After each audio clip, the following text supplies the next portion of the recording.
Hello and welcome to the June 8th edition of the Nareit REIT Report podcast. I'm your host, Sarah Borgs from Quito, and today we're looking at the ongoing impact of the coronavirus crisis on the economy and commercial real estate with Nareit senior economist Calvin Schnure.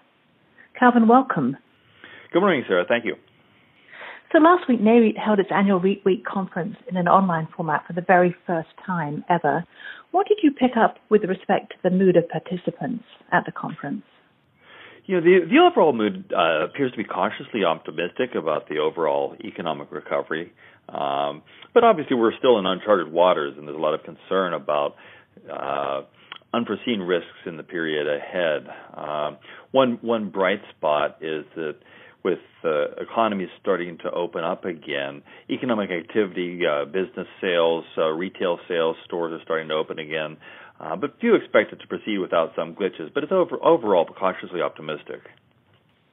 And how have the various property sectors been impacted by COVID-19, and how are they looking at the near-term outlook? Well, there's obviously a wide range of impacts, and retail is one of the sectors that's been most directly hit because many of the stores were closed completely. So they're actually looking forward to the reopenings that are starting across the country. And that's expected to help with the rent collections, and retail has been one of the sectors that's, again, been hit hardest with the tenants not being able to pay the rent. But even going forward, many of the tenants are going to have a low level of revenues just with the cautious outlook. So we're not out of the woods yet on that front. Healthcare is another sector that's had some impact, both from the expenses of getting the personal protective equipment and the cleaning and so on, but also there's some decline in occupancy, both in the skilled nursing and in the healthcare. So that's another sector that still has some issues on the agenda.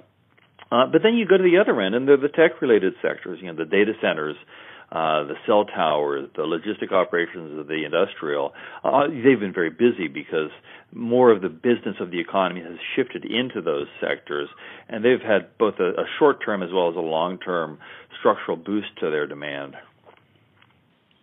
And aside from these immediate or near-term concerns, how did industry leaders view the COVID crisis affecting the longer-term outlook?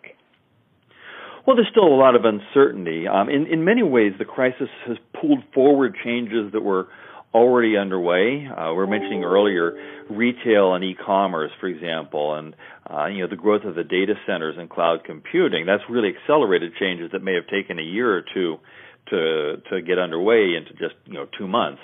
But then there are longer-term changes, and these are still somewhat uncertain. One of them is in the office environment. There's probably going to be a need for more flexibility in office space. Work from home has proven to be more successful than a lot of us really might have expected in business. The industry was anticipating that will continue. But there's still going to be some challenges with office in terms of people commuting to a downtown center and getting in and out in the elevators and so on.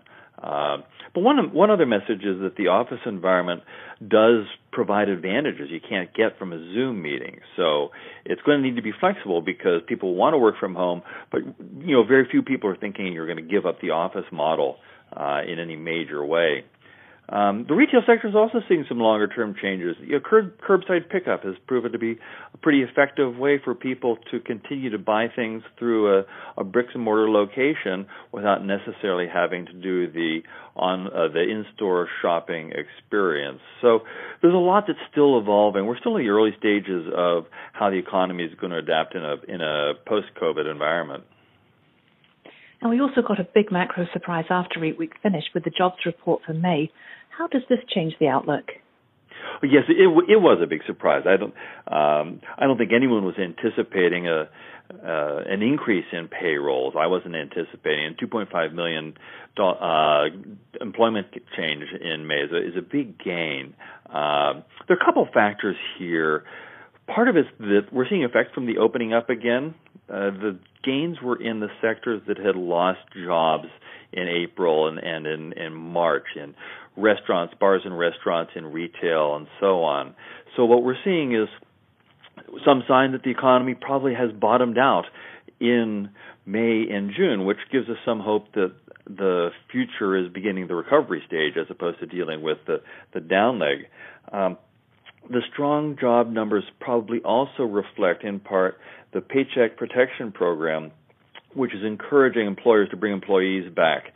So that's an important support for the market over the short term, but it suggests that we're going to need to see some other longer-term improvements when the PPP expires later this year.